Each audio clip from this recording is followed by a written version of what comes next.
She's 26, he's 41. And before you roll your eyes and assume you already know why, no, it's not about money. Everyone thinks they've got this figured out. Daddy issues, gold digging, low self-esteem, lazy explanations that let people avoid the real answer. Because the real answer is a lot less flattering to men in their 20s and a lot more interesting than anyone wants to admit. Here's the truth. The reason so many younger women are drawn to older men has almost nothing to do with a bank account and almost everything to do with something most men simply haven't developed yet.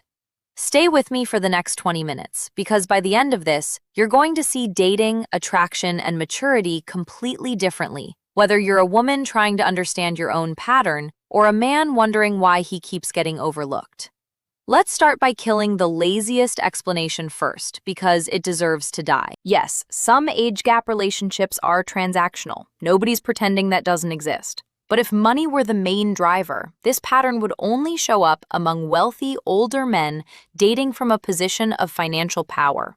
It doesn't work that way. Researchers who've actually studied attraction across income brackets keep finding the same pattern repeating. In middle-class relationships, in working-class relationships, across completely different cultures and countries, from London to Los Angeles to towns nobody's ever heard of. The money theory doesn't hold up once you actually look at the data instead of the stereotype people repeat, because it's easy and it lets everyone off the hook from thinking any harder about it. So if it's not primarily about money, what is it about?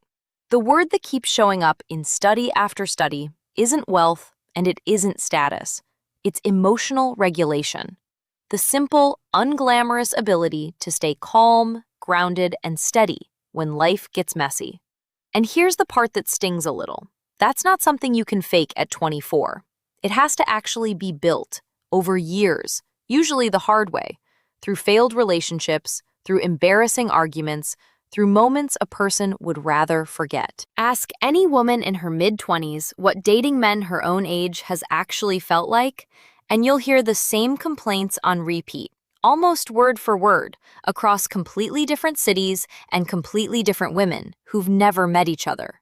Mixed signals, hot and cold effort, a man who's still trying to work out who he even is, which, to be fair, is completely normal for that stage of life, but exhausting to build a relationship around when you're the one left waiting for clarity that never comes. Think about what the average 23-year-old man is actually juggling. He's often still finding his feet in a career, still renting a room instead of owning anything, still working out his own values, sometimes still partly shaped by whatever his friend group thinks is cool that month. None of that makes him a bad person. It makes him a person still under construction. But dating someone under construction, when you yourself are trying to build something stable, is a genuinely different experience than dating someone who's already finished laying the foundation. An older man has usually already lived through that identity crisis. He's made his big mistakes in his 20s, learned from most of them, and arrived somewhere more settled. He knows what he wants. He knows what he doesn't want. And critically, he's learned how to say that out loud instead of leaving a woman to guess, to overanalyze a text message, to lie awake wondering where she actually stands with him. Women describe this the same way, almost word for word, in interview after interview, in surveys, in casual conversations with their friends. He just knows himself. That's not really a comment about his age. It's a comment about his certainty. And certainty, more than looks, more than money, more than any grand romantic gesture, is one of the most attractive traits a human being can have. Uncertainty creates anxiety. Certainty creates safety. And people, whether they admit it or not, are drawn toward safety. Now here's something that almost never gets talked about honestly. Emotional vocabulary develops on a delay. And for a lot of men, that delay is long.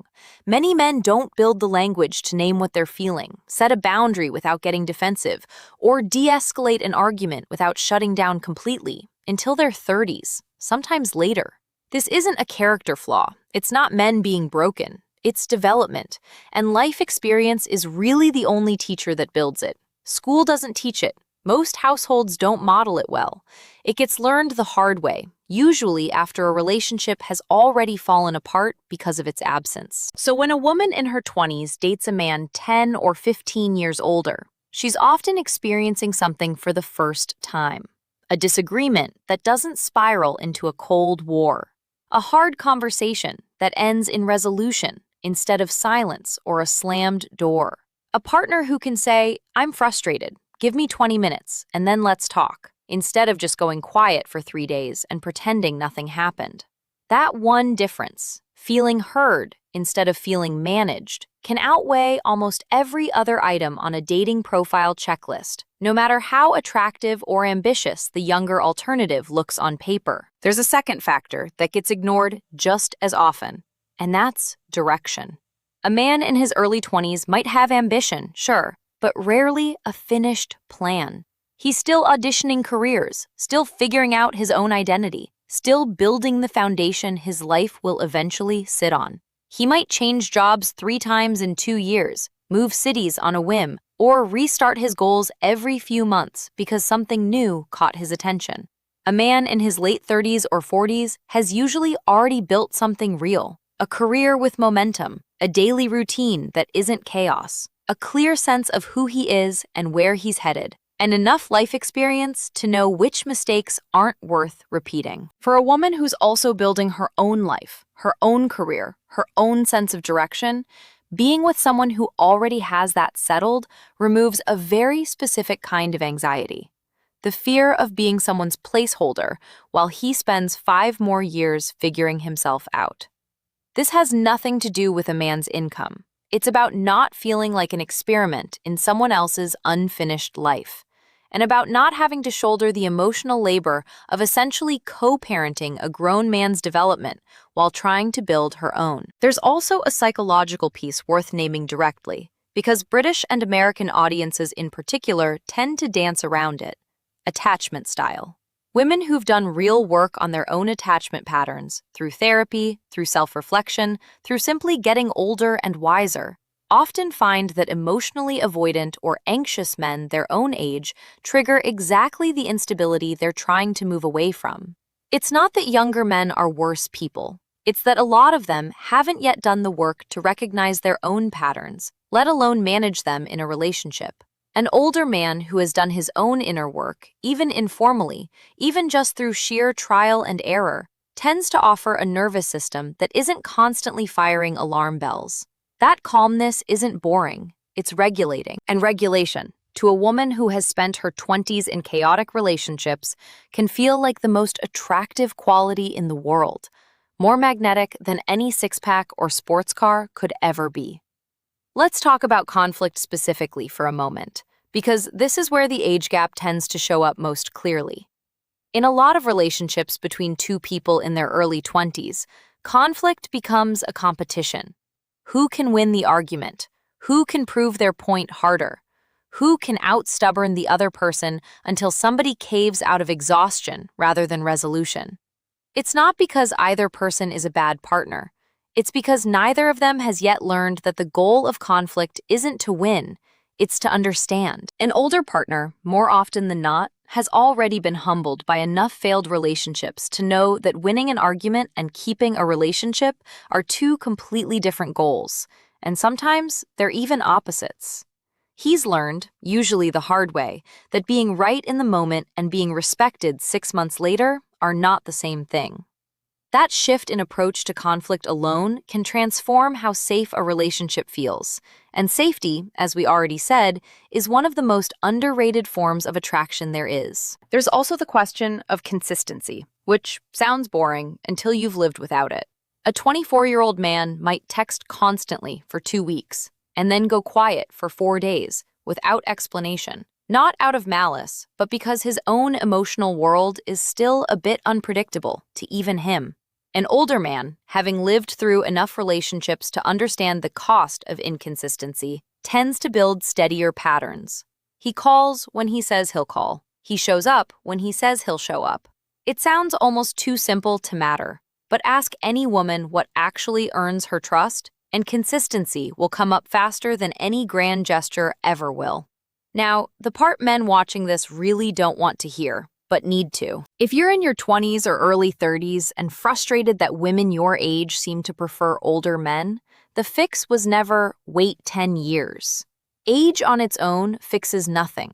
Plenty of men reach 40 without building a single one of these qualities, and they don't become magnetic. They become exactly what they were at 25, just older and more set in it, more defensive about never having changed, more resistant to hearing any of this at all. The men who actually become that older man women are drawn to are the ones who did the inner work early, building emotional steadiness on purpose, getting honest about what they actually want instead of drifting through relationships to see what happens, developing direction instead of waiting for the calendar to hand it to them. This means the 24-year-old man who reads something like this and actually takes it seriously has a real advantage over the man who waits until 40 to even consider it. Emotional maturity isn't a reward for surviving enough birthdays. It's a skill, built the same way any skill is built, through deliberate practice, through discomfort, through actually sitting with a hard conversation instead of avoiding it, through learning to sit with your own feelings before demanding someone else manage them for you. Age was never the real variable in this whole equation. It was just the thing that, statistically, gave some men more time to accidentally develop the qualities that actually matter.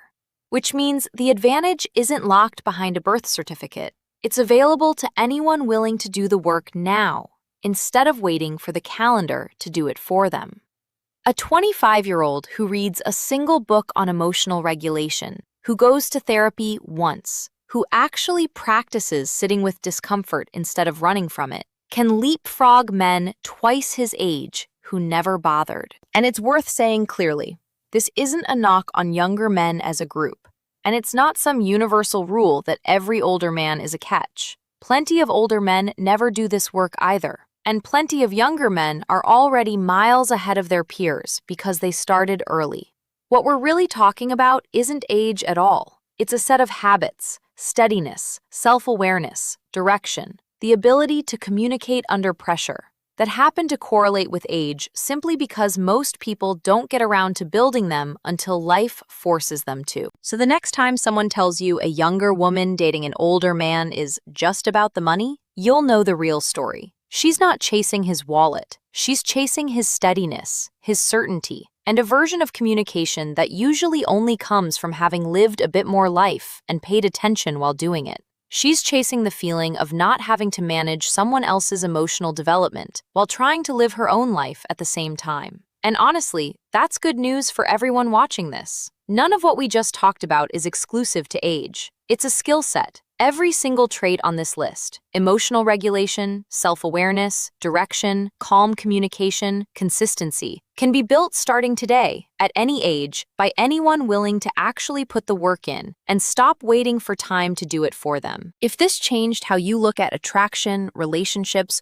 or maybe even your own dating patterns, hit subscribe, because every week we break down exactly why we're drawn to who we're drawn to, backed by psychology, not guesswork. See you in the next one. Notes: continuous narration, no on-screen headings, UK/US neutral English. This version is roughly 2.3 times the previous draft's length, specifically to compensate for Hey Jen rendering the last one at 8:28 instead of approximately 20 minutes. Should land closer to 19-20 minutes at the same pace. Same avoidance of blanket claims about all men/all women, and same psychology-forward framing to hold up in the comments.